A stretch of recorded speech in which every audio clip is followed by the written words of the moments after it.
Welcome back to the Go Shout Love podcast. I am Seth Carnell, and I'm not sure I've mentioned this yet in these podcasts, but I feel incredibly blessed to be able to participate in helping share the stories of amazing families like the one we have for you today. In this episode, you're going to hear from Thomas and Sarah, who are the parents to Bella. Bella is the sweetest little Nebraska gal with a contagious smile that speaks volumes into her young personality. She has been diagnosed with spina bifida, and one of the most severe forms of it as well.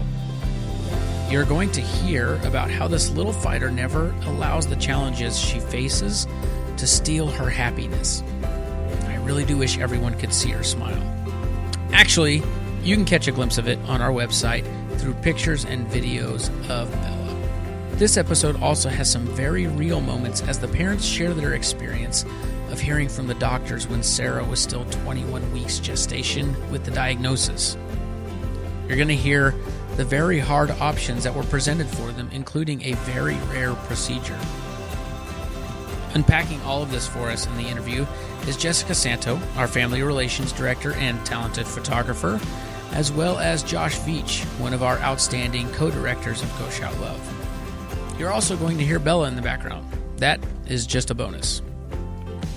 Please take a moment to rate and review us on Apple Podcasts. That helps us continue to shout love for families like this. What was that moment like? That, because I'm sure you guys went in there thinking that you were just going in there for this joyful gender reveal. Mm-hmm. Right. And then once she starts listing all this stuff, where does your mind go at that point? In every direction, because you don't know what that means at that point. So I got off the table and sat on his lap, and I just told him, I'm like, I don't know what we can do. Mm-hmm. So they came back in, and the doctor looked around, and he said, yeah, I am seeing, they call it the lemon sign on her head. The way her head is shaped, it's kind of looks like a lemon. And he did notice the deformity on her spine that looked like there was an opening at the lower part of her spine. And so at that point, he told us it does look like she has spina bifida, so we're going to refer you guys over to maternal fetal medicine and let them kind of take a look and discuss what your options can be at this point. And I know it's extremely difficult to talk about, and you've shared a little bit about it before, but what were the options that were given to you at that point? We had an excellent maternal fetal medicine doctor. We had never met him before a day in our lives until that day. I personally had worked with him in the past because I had worked at that facility, but I never worked directly with him. Our options were wait it out until she was born, and then we could do surgery. The option that he wanted to do the most was the fetal surgery. He had just read it in the New York Times about a couple that had the fetoscopic fetal surgery at Children's in Texas. And the last option was to abort. So now knowing there's still 68% of these kids that are aborted. That's a really, really high percentage. And it's not even the discussion about pro-choice, pro-life. It's more of we need to fight for these kids because they're worth it. And Thomas, what do they say is the reason to do that? Because I look at her and I see a quality of life that is beaming and happy and joyful. And what did they say to you in regards to that? Well, I mean, they pretty much just explained it to us that, more than likely, if she was born, that she is going to be, paralyzed from wherever the damage is on the spine down. They pretty much explained to us the difficulties of life, of dealing with a child with that. And they weren't, I think they were just trying to explain to us, I guess, why some people would consider it. I don't know, but it was just really them trying to make us understand the damage that's already occurred with, being paralyzed possibly and having bowel issues and having neurological issues and all that. It's a lot, but I just don't think that's something that, it's something that can be overcome and handled. So, Sarah, what was the time frame from your 20-week, from the ultrasound to that referral? Were you able to get in pretty quickly? So he called Texas Children's right then and there and just said, hey, we have a case. I think they're going to be a candidate for surgery. Let's see what we can do. So pretty much the same day. The same day he called down. What a there. blessing to not have to. I can't imagine having to go home and wait a day or a week or 2 weeks. Right. We did have to wait until that following Monday. So this was on a Friday. That following Monday, we had to go back and I had to have an amniocentesis. That was one of the requirements. You had to have that. They had to check and make sure she didn't have any other genetic abnormalities or anything like that. Otherwise, she wouldn't have qualified for surgery. So we did that right away. And so when the doctor says, here are your options, and you said he was pushing towards the surgery, but that it was something he had just read about in the New York Times. So at this point, how rare is the surgery that he's talking to you about? We were case number 48 for the trial that we chose. In the world? In the world.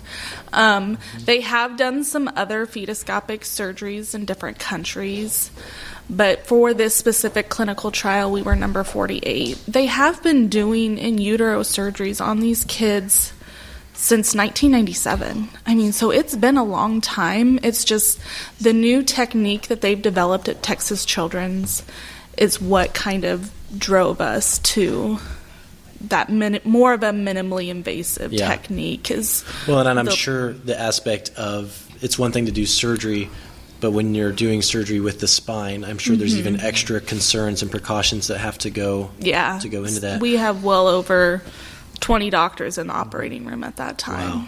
So Thomas, when you heard about this option and how rare this was there, that's your baby girl in there. Was there any hesitation on your part to go through with that? I don't even think we questioned it for a second. As soon as they gave us the option, it was yes. To us, we just wanted to do everything we could in our power to give her the most normal life that you could give her, no matter her condition or, whatever the outcome was going to be, we were going to do everything we could to give her the best life she could have. Yeah. So that decision was a split-second decision. There's no other decision that could be made. So Sarah, can you tell us, talking to non-medical people, how what they did in the surgery, and just walk us through briefly kind of the goals of that surgery. But really quick, for those who don't understand what spina bifida is, if they can kind of get a picture in their head of what was going on Bella's body. So she had an opening at the bottom of her spine. Is that right? Right. So was her spine like sticking out? The nerves in her spinal cord were sticking out of her back. So it's called a neural tube defect. So within the first 28 days that the fetus is growing, usually before a woman even knows that they're pregnant, if that doesn't close all the way, that is what spina bifida is. So as that spine and that whole body is forming, that little portion down there at the bottom remains open, and it allows the nerves to be exposed and will cause damage at that point. And so the goal of the surgery then is to go ahead and try to repair as much as possible what should have happened at the very beginning of the pregnancy? Correct, right. So the whole goal of the surgery is to have it done by 25 weeks, and that goal is to hopefully allow the nerves to not be any further damaged. So I believe it's not a fix. It's more of just a... There is no cure for spina bifida. This is to help repair and restore or keep things from getting worse. Right. Retain what functions she did have at that point.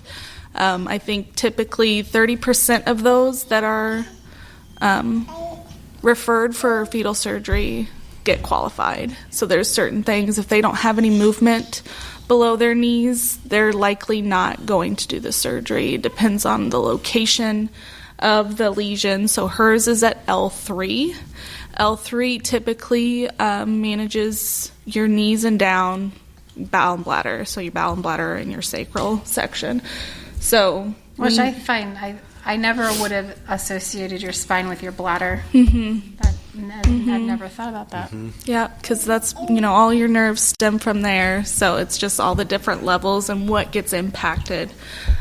So we knew that she would have some decreased mobility for sure, but we were always very happy to see her kicking her feet and moving, wiggling her toes in the ultrasounds. I was having ultrasounds weekly, twice a week at that point. So it was always nice to be able to see that, knowing. Yeah, and at that point, I'm assuming that every movement is to be celebrated. Absolutely. When you're seeing it on the screen, it's a big deal. Yeah. So Thomas, when Sarah, it's one thing to know that your wife's going in for surgery, but then not only are they have to open her up, but then they're also going to actually they pull her out, right? And do the surgery, but still connected, still cord and everything stays intact, and pulled out, womb and all, and then do that surgery. What was it like for you in the waiting room, and what's going through your mind as you're processing what's going on? Well, I was in the waiting room with her mom, and that was like the longest 4 hours of my life. I know people say when you're going through stuff like that it takes forever. That really was the longest 4 hours of my life. The words really can't describe how you're feeling. Because really they're taking someone that you don't know if you're ever going to see him again, and that's, in both ways. It's just whether I was ever going to see Mom or Bella, it's, you really can't describe that feeling of if they're going to come back. Because how serious the surgery was, and, they let us know from the get-go of what all could go wrong, and a lot could go wrong in this scenario. Including Mom's health. Yeah, especially Mom's health. Was it a high-risk surgery? Very high risk. Yeah. They explain it to you that they always recommend that you wait until after the baby's born. That is the best case scenario for Mom and babe. The thing with fetal surgery is the mom takes all the risks, the baby gets all the benefit. When I heard that, I was like, okay, sign me up. I don't care. But they definitely pound it through your head of, this is a risk for you. This is a huge surgery. You're going to be bedbound after this. It's important that, you take care of your health. And you never questioned it. No, not once. Nope. Please keep listening, because coming up, Sarah will describe the fetoscopic in utero surgery. But I just wanted to take a second and remind everyone why we are sharing stories like this. Not only is it our desire to introduce the world to incredible families like this, but we really want to help them as well with everyday needs. Kids with rare conditions like Bella's come with everyday challenges and expenses, and the way we help them is by selling creative apparel, and half of all proceeds go directly to the families. So head over to our website at GoShout.love and purchase a t-shirt, a mug, or a hat. I personally love my Go Shout Love hat, or there's a variety of other options. And every purchase in June will help cover the cost of medical equipment and therapies not covered by insurance. You can also start a monthly subscription and shout love for great families every month. Use the discount code PODCAST at checkout to save $5 on your first order when you start a subscription. Again, $5 off your first month with the discount code PODCAST at checkout. Decision was made in a split second. Even moving to Houston. That was a big move. So we had to relocate for the surgery. Relocated for how long were you in Houston? 9 weeks I was in Houston. I got to about 32 weeks and kind of had a mental breakdown and said, I'm going home. So Mom and I packed up our stuff and we went home. I had made sure that I was completely covered with having doctors up here, making sure everything would be safe, speaking with them letting them understand her story and what that looked like, and making sure that they were comfortable with us coming back here as well. So we were approved to come back by Texas Children's. It was difficult to be away from my husband because he had to come back and he had to work to support our family. A new job. Yeah, he started a new job the day of our amniocentesis. He had just got a new job, and his business has been wonderful with the whole thing. So, yeah. And you're a nurse at the local hospital here, so you have relationships that I'm sure you were kind of craving to get back to because you knew the level of care that they give, and you felt comfortable doing that. So, did we talk at all about what the surgery really entailed? Because I think that's just fascinating. Like, if you would share a little bit about that, like absolutely. What actually went on during the surgery. They cut me open like a C-section, except it's quite a bit larger, so it's like a 12-inch incision across your lower abdomen. They actually pull the uterus out, and then from there, it's like a laparoscopic surgery at that point. So if you've ever had your gallbladder out and you have your 3 little holes in your tummy, that's what they do to the uterus. So they do that to the uterus, and from there, they have one doctor functioning one side of the sutures and the other doctor functioning the other side. So they have to work as a team to close that spot on her back that's open. And did they had to position her? I hope I don't overstep my words here. They had to position her correctly in the inside the uterus, because what was different with me was my placenta, basically, that fed her, it was on the front wall of my uterus. So they had to completely remove my uterus and like flip it upside down so that they could even get to her. And at that point, they have all their ultrasound machines and everything. So they wait and kind of get her repositioned in the womb and then put their sticks in and do their job. So, and you mentioned that the benefits and risk of during pregnancy versus after birth. The benefit, if I'm understanding correctly, would be that if you do it, the earlier you do it, you're preventing potential further damage. Is that right? Correct. So that's one of the big goals, just helping to retain any of the function that's still there, help retain that. The study so far is showing that it's decreasing the chance that they'll need a shunt by 50%. We knew going in that she had quite an extensive, I don't know how to word that. Her hydrocephalus was pretty severe before we even did the surgery. So we knew that 50% chance wasn't, in our category. We were more like a 20% chance that she wouldn't need a shunt. That was a big one. Mostly shunt and then functions below her. And does waist. The hydrocephalus, does that always accompany spina bifida? Or? Yes. Okay. And also they call it a Chiari-2 malformation. So it's the lower part of your brain, your cerebellum, that gets pulled down into your spinal column because you have that opening in your back. It's basically, like a chain that's just hanging out the back and it's pulling everything down. Wow. So that is also another big part of it with the Chiari malformation, because there's times that it will delay them developmentally as well.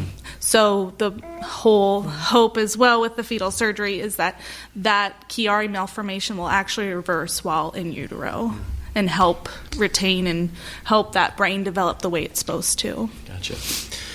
You guys are still new in this journey. She's only just turned a year old. Yeah. And parenting, we were just talking about this on our drive today, that parenting is hard. But parenting, obviously, when there's medical complexities, only makes that job more difficult. And this being your first child, you guys have gone through all these adjustments. And I think for parents, I think this is I hope it's common. Maybe I'm just saying that to make myself feel better. But there are days when you think, I don't know what I'm doing. I am a terrible parent. I'm failing miserably. And then there are other days when you think, yeah, I got this. I'm doing okay, Right. Could you each just share maybe whether it's part of just your parenting journey or part of even her, dealing with some of the complexities for her specific scenario, maybe just a high and a low for each of you that you've experienced, when maybe maybe it's a silver lining of a relationship that has helped you get through, or just maybe whatever the case may be for each of you. I think we were lucky to have her because we don't know any different. Like, this was our first kid, so we don't know what it would have been like had she not had spina bifida. So to me, it was just like, oh, this is our norm, and that was probably better that we had her first rather than a child that didn't have spina bifida and then had her. I think that would have changed the course quite a bit. But to me, I feel like I don't know any different as a parent. Because people will always say, like, whoa, Sissy. A little scary. People always say, I don't know how you do this. Like, I don't have a choice. As a parent, you don't have that choice. You do whatever you can for your kid. Right. I think probably one of the lowest points was either having to do the shunt surgery. We were close to not having to do it, but she did have some additional issues with her brain structure that concerned them. So they said, let's go ahead and get that done. Thomas, what about for you? What's been a high moment and a low moment? She kind of took the words out of my mouth. I just think, it's from the get-go, it was just, that was our life. It's just normal. I guess I don't look at it any different. I mean, I guess the lowest point was we have a lot of great friends, and they all have kids. My sisters have kids, and you just see all these, normal kids. I'm not saying my daughter's not normal, but you see all these kids that don't have, these issues, and you just ask yourself, why us, or why me, or why her, That's the hardest part, because I know everybody in this room, when you think about having a kid, you just think about all the possibilities in their life together and what they're going to do, and then you get hit with something like that, and it's the unknown. Our support group is just amazing, and it's not only just family, but we have some of the closest knit friends that anybody could ever have, which makes it a family. Yeah. So just from day one, I mean, we've never really dealt with negativity. We've never dealt with anything except positiveness, and that's just kind of how we deal with it. So days have been hard, nights have been long, because when we first had her, I was actually on nights. And, sometimes I'd come home from working 12 hours, and I would try to stay up and just see her, because I didn't get to see her except for one day a week. And you're going to scratch my eye. But, it's just a norm. You're okay. If you, Thomas, could give any advice to a dad who is just finding out that they have this diagnosis, what one piece of advice would you give that man? I think the easiest piece of advice, and I don't even think you'd have to tell him that, is just you have to just be there every step of the way, because, in a way you're going through it, but really she's going through it.